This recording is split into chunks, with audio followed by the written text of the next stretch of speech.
নমস্কাৰ বাজবাৰীত ৩৬০০ বিঘা উমৰাংচাউত ৯০০০ বিঘা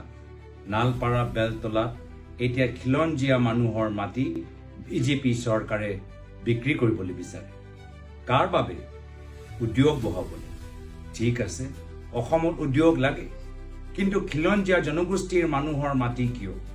বিজেপি চৰকাৰৰ মন্ত্ৰী বিধায়কসকলৰ পৰিয়ালৰ যে হাজাৰ হাজাৰ বিঘা মাটি আছে সেইখিনি মাটি তেওঁলোকে বিক্ৰী কিয় নকৰে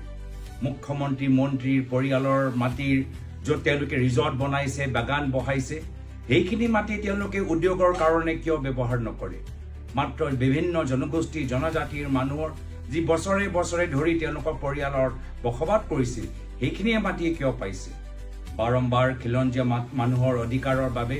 প্ৰাক্তন চৰকাৰে ফৰেষ্ট ৰাইট এক্ট আনিছে 6 শেডিউল আনিছে এটা গোটেইখিনি আইন নস্যাৎ কৰি